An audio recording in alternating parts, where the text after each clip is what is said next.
भरत तिवारी ऐसे शख्स जो गरीबों और जरूरतमंदों के लिए शहीद हो गए। ऐसा कोई है आपके प्रशासन में बिहार में, तो अगर वो मानने का तैयार है तो ये हथियार अभी त्याग दिया जाएगा। बाढ़ से प्रभावित लोगों को जब विस्थापित किया जाता है तब वहां पे ना तो उनके पास पानी पीने की सुविधा थी, ना ही लाइट की सुविधा थी, ना ही रोड की सुविधा थी। वहां पे एक शख्स भरत तिवारी सामने आते हैं, उन गरीब लोगों के लिए वो लड़ते हैं और वहां पे पानी, बिजली और रोड की समस्या को वो सुलझाते हैं। बार बार ऑफिसों के चक्कर काटना, अधिकारियों से मिलना, नेताओं से मिलना और बिना किसी अपने पर्सनल फायदे के लोगों की मदद के लिए वो ऑफिसों के चक्कर लगाते रहे और अधिकारियों से मिलते रहे। कि एक बहुत बड़ी मांग ये थी कि जहाँ पे लोगों को बसाया गया था वहां पे अभी भी 7 से 8 फीट का गड्ढा था, क्योंकि बरसात आने वाला था। बरसात जैसे ही आता वहां पे पानी भरता और फिर से हमें वही चीज देखने को मिलती जिस लिए उन्हें वहां पे बसाया गया था। इसी की लड़ाई लड़ते हुए वो शहीद हो जाते हैं। आखिरी दम तक 1% भी उनके अंदर डर नहीं था। वो लोगों की भलाई के लिए ही उन्होंने अपनी मांग रखी, ना कि अपनी बचने के लिए उन्होंने कुछ बोला, ना ही ये बोला कि मुझे नौकरी या पैसे चाहिए। उन्होंने सिर्फ लोगों की भलाई के लिए बोला। जैसे कि कोई नेता अगर चुनाव से पहले कोई वादा करता है तो वो वादा उन्हें पूरा करना पड़ेगा। अगर कोई नेता वादा करता है, वो चुनाव जीतता है, वो वादा को वो पूरा नहीं करता है तो फिर उसके खिलाफ एक कार्रवाई होनी चाहिए। बस यही मांग को रखते हुए उन्होंने अपनी रिवॉल्वर सामने पुलिस की तरफ फेंक दी और उतने ही पुलिस उनका एनकाउंटर कर देती है और वो शहीद हो जाते हैं। अरे जब एनकाउंटर करना ही था तो फिर जब उनके हाथ में गन थी तब क्यों नहीं किया? इन सब सवालों के जवाब अभी तक पुलिस की तरफ से नहीं आया है। वो हर सवाल को वो घुमा फिरा के गोलमोल कर दे रही है। ना ही सरकार की तरफ से कोई कड़ा एक्शन लिया गया है। देखिए, अभी उन पुलिस वालों को तो सस्पेंड किया गया है, लेकिन सस्पेंड बस कर देने से कुछ होने वाला नहीं है। इनकी हाई जांच होनी चाहिए और जो भी गुनहगार है उनके साथ सख्त से सख्त कार्रवाई होनी चाहिए। जो व्यक्ति दूसरों के लिए लड़ता रहा और उसके साथ ये सब हो रहा है।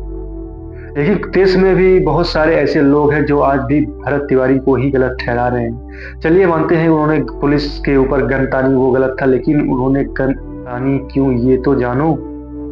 चलिए मैं ये भी मान लेता हूँ कि गन उनको नहीं उठानी चाहिए थी, लेकिन जब एक व्यक्ति सरेंडर करता है तो फिर उसका एनकाउंटर क्यों? देश में तो बहुत सारे क्रिमिनल हैं, बहुत सारे आतंकवादियों ने भी सरेंडर किया हुआ है। उनके साथ तो इस तरह का नहीं होता है। ना तो उनको वहीं पे एनकाउंटर कर दिया जाता है, ना ही उनको जल्दी सजाए मौत दी जाती है। लेकिन भरत तिवारी के ही साथ ऐसा क्यों? क्या उनके पास अधिकारियों या नेताओं के बहुत सारे ऐसे राज छुपे हुए थे जो खुल के अब सामने आने वाले थे, जिससे सब लोग डर गए थे और उनको एनकाउंटर कर देते हैं, जिससे कि बहुत सारे राज दबे ही रह जाएं। जब मीडिया ने गांव वालों से बात की तो गांव वालों ने कहा कि वो हमारे लिए मसीहा थे, वो हमारे लिए भगवान थे। वो एक अकेले ऐसे व्यक्ति थे जो हमारे लिए लड़ते थे, हमारे हक के लिए उन्होंने लड़ाई लड़ी। बाकी कोई भी नेता या कोई भी व्यक्ति हमारे लिए नहीं खड़ा था। सिर्फ एक व्यक्ति खड़ा था, वो थे भरत तिवारी। मेरा यही मांग है कि समाज में और ये पूरे देश में आज के बाद कोई भी नेता, मंत्री, विधायक, कोई भी अधिकारी समाज के साथ खिलवाड़ नहीं करेगा, झूठा वादा नहीं करेगा। अगर करेगा तो उसे किसी भी हाल में पूरा करना पड़ेगा, और नहीं करेगा तो मेरे जैसे लोगों को हथियार उठाना पड़ेगा। और पुलिस के द्वारा उसी शख्स का एनकाउंटर कर दिया जाता है और ये बोलती है कि उनकी मानसिक स्थिति सही नहीं थी और वो भाग रहे थे। पुलिस पे फायरिंग की, जो कि लाइव वीडियो में साफ साफ दिख रहा है कि उन्होंने अपना हथियार पुलिस के सामने फेंक दिया है। तो फिर वो भागेंगे क्यों? अगर उन्हें भागना ही होता तो वो तुम्हारे पास आते ही क्यों? लाइव में साफ साफ दिख रहा है उनके पास बहुत सारे ऐसे मौके थे कि वहां से वो भाग सकते थे, लेकिन वो भागे नहीं। वो बार बार पुलिस के ही पास गए, अपनी मांगों को रखा और मांगों में सिर्फ समाज के भले के लिए ही वो मांगे थी। पर्सनल मांगे उन्होंने एक भी नहीं रखी। इसी के साथ मांगे पूरी होने का संभावना अब दिख रहा है और समाज में और देश में बदलाव आने का भी संभावना दिख रहा है यहीं से। तो चलिए हथियार रख दिया जाता है, लीजिए फेंक दें। हथियार इनको दे दिया गया और वहाँ के स्थानीय विधायक आते हैं और वो बोलते हैं कि हमें अभी मामले का संज्ञान नहीं है, पुलिस के द्वारा अभी रिपोर्ट नहीं आई है। मतलब मामले को 24 घंटे हो गए हैं। वहाँ क्षेत्र के विधायक को यही नहीं पता है कि ये हुआ क्यों है, कैसे हुआ है। इस द्वारा गोली चलाई जाती है और उनको इलाज के लिए हॉस्पिटल ले जाया जाता है, पर उनकी मृत्यु हो जाती है। मतलब हॉस्पिटल ले जाना एक फॉर्मेलिटी ही थी पुलिस के द्वारा, क्योंकि उनका एनकाउंटर करने का प्लान इनका शायद पहले से ही था। नहीं तो गन फेंकने के बाद उनका एनकाउंटर कभी नहीं होता। निहत्थे पे गोली चलाई गई। अगर वो चाहते तो उन्हें आराम से पकड़ सकते थे, क्योंकि वहाँ पे 100-200 से ज़्यादा ही पुलिस वाले थे। फिर भी उनको नहीं पकड़ा जाता, उन पे गोलियाँ चलाई जाती।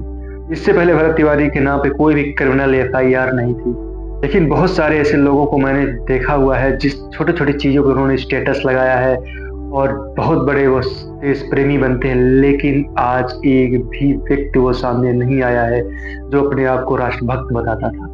इस घटना ने सबके दोहरे मानसिकता को दिखा दिया है, कौन कितना देश का हितैषी है और कौन कितना अपने स्वार्थ के लिए आगे आ रहा है। आज गांव वालों की सिर्फ एक ही मांगे हैं कि भरत तिवारी का निष्पक्ष जांच हो और उनको न्याय मिले। अब देखते हैं सरकार इसमें क्या एक्शन लेती है, क्या उन पुलिस वालों के ऊपर कार्रवाई होती है जिसने भरत तिवारी के ऊपर गोलियां चलाई, या फिर सरकार इसी तरह मौन रहती है जिस तरह अभी तक रही है। देखिए, बिहार का नाम आज सामने आता है तो सबसे पहले ध्यान में आता है गरीब प्रदेश। प्रदेश गरीब होने का सबसे बड़ा कारण है यहाँ की राजनीति और कानून व्यवस्था जो आप आज देख रहे हैं।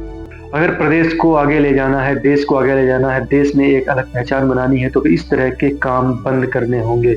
निष्पक्ष कार्रवाई और निष्पक्ष जांच होनी चाहिए।